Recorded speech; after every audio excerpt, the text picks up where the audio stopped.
السلام علیکم ورحمۃ اللہ وبرکاتہ۔ محترم ناظرین، قرآن فار آل کی 18ویں نشست میں آپ سب کا استقبال ہے۔ ہمارا 18واں سوال تھا، اور کون سا سب سے خطرناک گناہ ہے جو آسانی سے معاف نہیں ہوتا، اور اللہ نے قرآن میں اس گناہ کا بدترین مثال کے ساتھ ذکر کیا ہے۔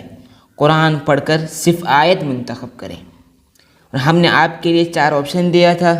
اس کا جواب دال یعنی سورۃ الحجرات آیت نمبر 12۔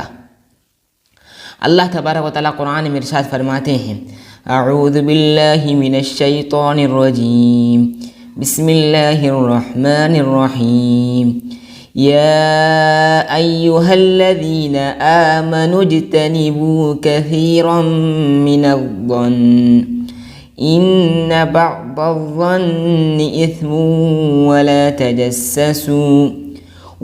تجسسوا ولا يغتب بعضكم بعضا أيحب أحدكم أن يأكل لحم أخيه ميتا فكرهتموه واتقوا الله إن الله تواب رحيم۔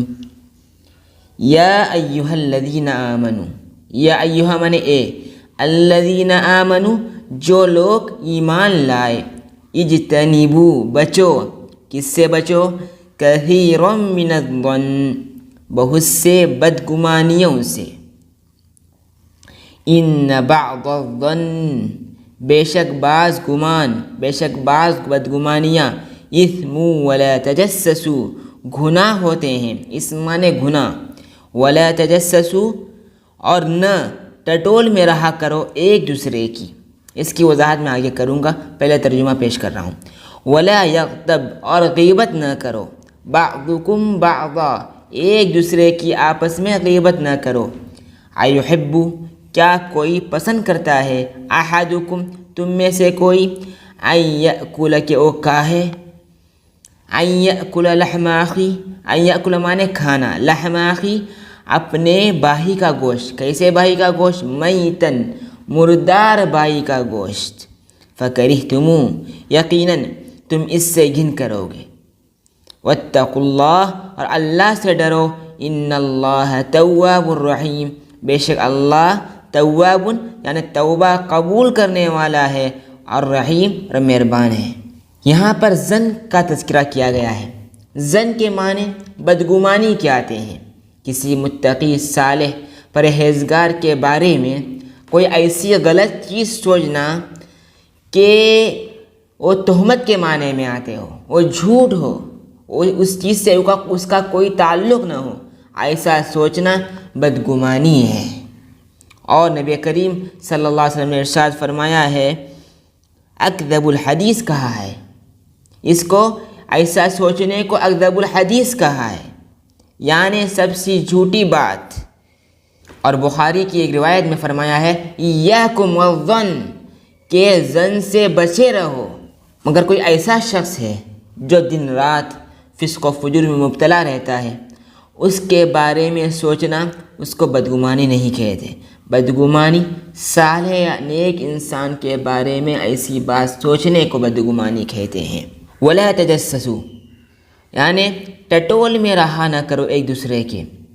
اس کا مطلب کسی کی عیب پر نظر ڈال رہے ہیں، تجسس کر رہے ہیں کہ وہ کیا کر رہا ہے، اس میں فلاں عیب ہے، اس میں فلاں چیز ہے، ادھر جھانک رہے ہیں ادھر جھانک رہے ہیں، کسی کی برائیاں تلاش کر کر کے اور اس کو لوگوں سے پوچھ کر معلوم کر رہے ہیں اس شخص میں جو برائیاں ہیں۔ قرآن اور حدیث میں اس بارے میں سختی سے روکا گیا ہے، ولا تجسسوا مت کرو، تجسس مت کرو۔ اگر کسی کے بارے میں معلوم ہو کہ اگر فلاں شخص میں وہ بیماری ہے، وہ برائی ہے، تو ہمیں اس پر پردہ ڈالنے کا حکم دیا گیا۔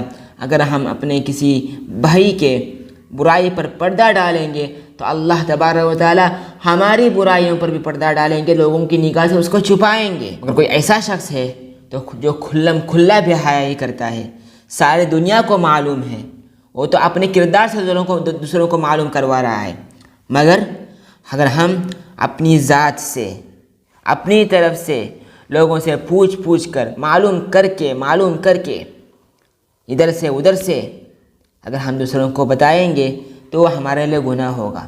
خود سے برائی پھیلائے تو وہ گناہ اس کے زد میں آئے گا ہی، مگر ہم کو اس سے کوئی گناہ نہیں ملے گا.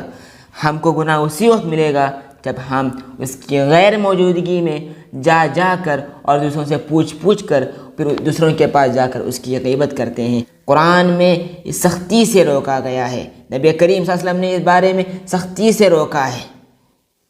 وَلَا تَجَسَّسُوا وَلَا يَغْتَبْ بَعْضُكُمْ بَعْضًا.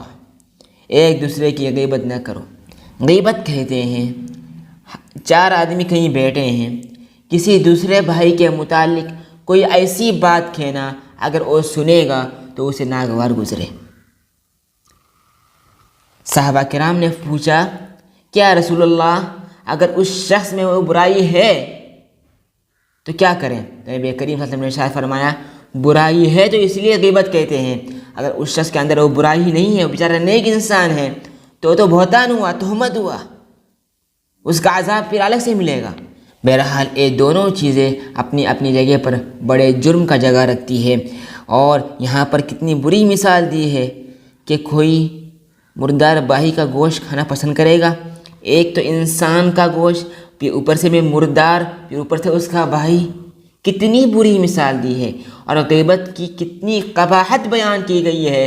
اس کے باوجود بھی میں مسلم معاشرے کی بات کرتا ہوں، ہمارے معاشرے میں اس چیز میں بڑی بے احتیاطی برتی جاتی ہے. بہت تکلیف ہوتی ہے. کوئی بھی انسان اس سے بچا نہیں ہے. 2 لوگ کہیں بیٹھتے ہیں، جمع ہو جاتے ہیں کہ ایک دوسرے کی غیبت کرتے ہیں. ہم کو تو چاہیے تھا کہ ہم اپنا محاسبہ کریں، جائے کہ دوسرے کی برائیوں پر نظر ڈالیں. اور کسی کے بارے میں حقیقت میں برائی اس کے اندر ہے تو لوگوں کے سامنے ہوا کرنے کی ضرورت نہیں ہے. 4 لوگوں کو جمع کرو، اس کو مارو، ضرورت نہیں ہے. یہ مسئلہ بند کمرے میں بیٹھ کر بھی حل کیا جا سکتا ہے. میں آپ کو معلوم ہے میں اشارتاً باتیں کہتا ہوں، میں کس چیز کی طرف اشارہ کرتا ہوں، عقل مند کے لیے اشارہ کافی ہے. تو میں کہہ رہا تھا جو مسئلہ بند کمرے میں بیٹھ کر جو صاحب معاملہ ہے اس کو بیٹھ کر جب حل کروایا جا سکتا ہے تو لوگوں کے سامنے ہوا کرنے کی، اس کو بے عزت کرنے کی ضرورت نہیں ہے. ہم اپنے مسلمان بھائی کی برائیوں پر پردہ ڈالیں تو اللہ تبارک و تعالی آپ کی برائیوں پر پردہ ڈالے گا. کیا سمجھتے ہیں آپ سے گناہ نہیں ہوتے؟ ہر انسان سے گناہ ہوتے ہیں. تو کل کو آپ کی کوئی برائی لوگوں کے سامنے آیا ہوگی تو آپ کیا کرو گے؟ آپ بھی وہی چیز محسوس کر رہے ہو تو بیچارہ وہ محسوس کر رہا ہے. اسی لیے ہم اپنے بھائی کے عیب پر پردہ ڈالیں. قرآن کی آیت سے ہمیں پیغام ملتا ہے. اللہ تبارک و تعالیٰ سے دعا ہے کہ اللہ تبارک و تعالیٰ ہمیں قرآن کو صحیح طور پر سمجھ